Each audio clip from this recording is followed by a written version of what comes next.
Hola, buen día para todos. Hoy estudiaremos cómo leer salmos. Leamos para memorizar Lucas capítulo 24, versículos 44 y 45. Dice la palabra de Dios. Después les dijo: estas son las palabras que les hablé cuando estaba aún con ustedes, que era necesario que se cumpliese todo lo que está escrito de mí en la ley de Moisés, en los profetas y en los salmos.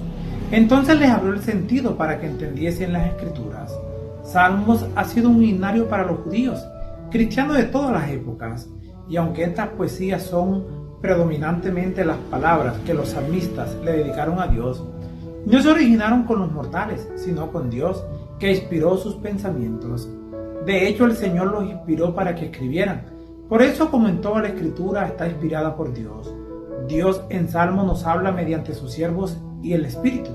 Jesús, los apóstoles y los autores del Nuevo Testamento citaron Salmos y lo identificaron como escritura. Es la palabra de Dios, al igual que los libros de Génesis y Romanos. Distintos autores del antiguo Israel escribieron salmos en poesía hebrea, por lo que estos salmos reflejan su mundo específico, si bien los mensajes son universales. Los salmos en el culto del antiguo Israel. En Primera de Crónicas capítulo 16 versículo 7 encontramos: entonces en aquel día David comenzó a clamar a Jehová por medio de Asaf y de sus hermanos. Los salmos fueron compuestos para su uso en el culto individual y comunitario. Se cantaban como himnos en el culto del templo, como sugieren las anotaciones musicales que mencionan instrumentos, melodías y directores musicales.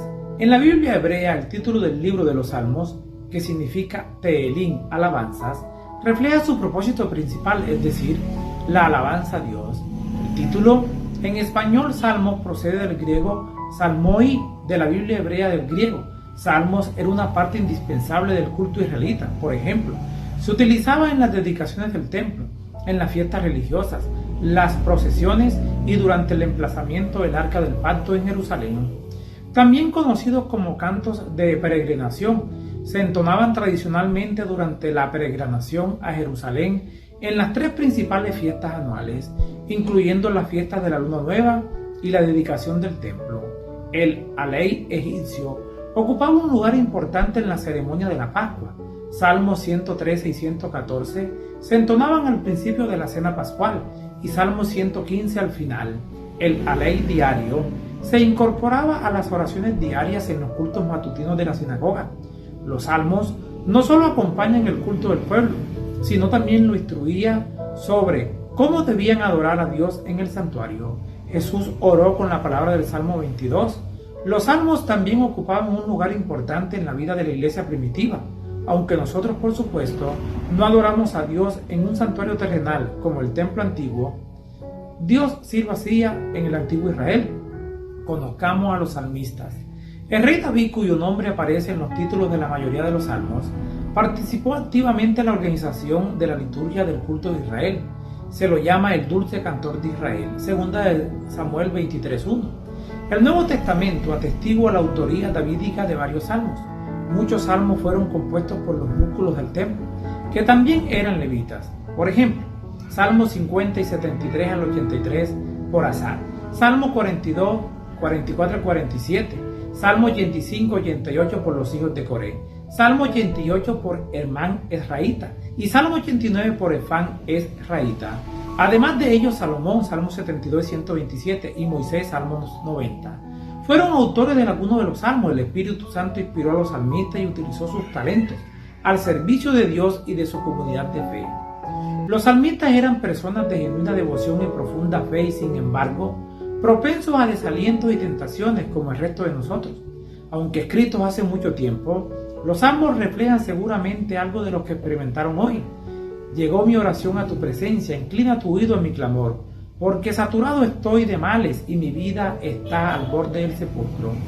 Este es el clamor del alma del siglo XXI, tan como el que el de alguien de hace 3000 años. Algunos salmos mencionan las dificultades, otros se centran en las alegrías. Los salmistas clamaron a Dios para que los salvara y experimentaran su inmerecido favor. Glorificaron a Dios por su fidelidad y amor, le prometieron su incansable devoción. Los salmos son pues testimonio de la redención divina, y signos de la gracia y la esperanza de Dios. Los salmos transmiten una promesa divina a todos los que le abrazan por la fe, los dones divinos, del perdón y de una vida nueva. Pero al mismo tiempo no trata de encubrir, ocultar ni resaltarles importancia a las dificultades y el sufrimiento que prevalecen en un mundo caído. Un cántico para cada etapa. Salmos 31, 1 al 3 dice: Alegraos, oh justos, en Jehová, en los íntegros es hermosa la alabanza. Aclamad a Jehová con arpa, cantadle con salterios y decacordio, cantadle cántico nuevo, hacedlo bien, tañendo con júbilo. Los salmos hacen que la comunidad de creyentes sea consciente de toda la gama de experiencia humana y demuestran que los creyentes pueden adorar a Dios en todas las etapas de la vida. En ellos vemos lo siguiente: himnos que engrandecen a Dios por su majestad y poder en la creación, por su gobierno soberano, su juicio y su fidelidad. Salmos de acción de gracias, que expresan profunda gratitud por las abundantes bendiciones de Dios. Lamentaciones que son clamores sinceros a Dios para que nos libre de los problemas. Salmos sapiensales, que brindan orientaciones prácticas para una vida recta. Salmos regios, que señalan a Cristo que es el Rey soberano y libertador del pueblo de Dios. Salmos históricos, que recuerdan el pasado de Israel y destacan la fidelidad de Dios y la infidelidad de Israel, para enseñar a las generaciones venideras a no repetir los errores de sus antepasados, sino a confiar en Dios y permanecer fieles a su pacto y también a su palabra. La poesía de los salmos evidencia un poder singular para captar la atención de los lectores. Aunque algunos de estos recursos poéticos se pierden en la traducción, en nuestra vida materna todavía podemos apreciar muchos de ellos.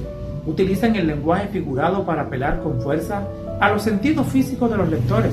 Por ejemplo, el refugio de Dios se describe como la sombra de sus alas, Salmo 17:8. Juegos de palabras emplean el sonido de los términos para elaborar un ingenio verbal y resaltar un mensaje espiritual. En el Salmo 96:4 y 5, las palabras hebreas Elohim, dioses, y Elilim, ídolos, crean un juego de palabras para transmitir el mensaje de que los dioses de las naciones solo aparentan ser Elohim, es decir, dioses, pero son dioses falsos. Oraciones inspiradas. Leamos 2 de Samuel capítulo 23, 1 y 2. Estas son las palabras postreras de David. Dijo David, hijo de Isaí. Dijo aquel varón que fue levantado en alto, el ungido del Dios de Jacob, el dulce cantor de Israel. El Espíritu de Jehová ha hablado por mí, y su palabra ha estado en mi lengua. Los salmos son oraciones y alabanzas inspiradas de Israel, por lo que ellos, la voz es la voz de Dios, entremezclada con la de su pueblo. Los salmos asumen la dinámica de interacciones vividas con Dios. Los salmistas se dirigen a Dios personalmente como Dios mío, Señor y Rey mío. Salmos 5:2. Los salmistas a menudo imploran a Dios, escucha, Salmo 5:1. Oye mi oración, Salmo 39:12. Mira, Salmo 25:18. Respóndeme, Salmo 102:2. Y líbrame, Salmo 6:4. Estas son claramente las expresiones de alguien que ora a Dios. La notable belleza y atractivo de los salmos como oraciones y alabanzas reside en el hecho de que salmos es la palabra de Dios en forma de oraciones y alabanzas piadosas de los creyentes. Por ende, los salmos aportan momentos de intimidad a los hijos de Dios, como los descritos en Romanos 8, 26 y 27. Además, el Espíritu nos ayuda en nuestra debilidad, porque no sabemos pedir como nos conviene, pero el Espíritu mismo intercede por nosotros con gemidos indecibles. El que sondea los corazones conoce la intención del Espíritu e intercede por los santos conforme a la voluntad de Dios. Jesús también citó los salmos como en Lucas 20, 42 y 43, cuando señaló directamente a Salmos 110, versículo 1. Y el mismo David dice en el libro de los Salmos: dijo el Señor a mi Señor, siéntate a mi diestra hasta que ponga a tus enemigos por estrado de tus pies. Aunque algunos salmos han surgido de acontecimientos históricos específicos y de las experiencias de los propios salmistas, así como de las experiencias de Israel como nación, la profundidad espiritual de salmos aborda una variedad de situaciones de la vida y cruza todas las fronteras culturales, religiosas, étnicas y de género. En otras palabras, cuando leas los salmos, verás que expresan esperanza, alabanza, miedo, ira, tristeza y dolor. cosas que afronta la gente cotidiana, en todas partes, en todas las edades, en todas las épocas, más allá de las circunstancias. Nos hablan a todos en el lenguaje de nuestras propias experiencias, el mundo de los salmos. Leamos Salmo 16:8. A Jehová he puesto siempre delante de mí, porque está a mi diestra, no seré conmovido. El mundo de salmos se enfoca totalmente en Dios. Trata de presentar delante de Dios en oración y alabanza todas las experiencias de la vida.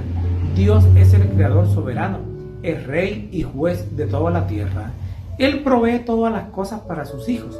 Por lo tanto, debemos confiar en Él en todo momento. Incluso los enemigos del pueblo de Dios preguntan: ¿dónde está tu Dios? Cuando el pueblo de Dios parece fracasar, así como el Señor es el Dios de su pueblo, omnipresente e infalible, así también el pueblo de Dios tiene a Dios siempre delante de sí. En definitiva, los salmos vislumbran el momento en que todos los pueblos y toda la creación adoran a Dios. El culto en el que insisten los salmos era fundamentalmente distinto del culto como lo entienden muchos en la actualidad, porque el culto en la cultura bíblica era de centro natural e indiscutible de la vida de toda la comunidad.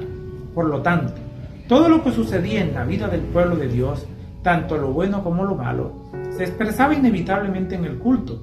Dios escucha al salmista, estuviera donde estuviera, y le responde en el momento perfecto.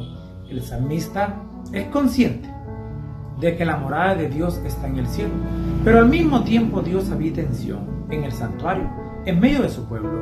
Dios está en el mismo tiempo lejos y cerca, en todas partes y en su templo. Está oculto, pero lo podemos ver cuando oramos y se revela. El Salmos se une a estas características de Dios, mutuamente excluyentes en apariencia. Los salmistas comprendieron que la proximidad y la lejanía eran inseparables dentro del verdadero ser Dios. Los salmistas comprendían la dinámica de esta tensión espiritual, su conciencia de la bondad y la presencia de Dios en medio de lo que estaban experimentando. Es lo que fortalece su esperanza mientras espera que Dios intervenga, como y cuando Él decida hacerlo. Dios es un Dios siempre presente, siempre está cerca de ti. Les habló Flavio Martínez. Que la paz de Dios les acompañe en este día.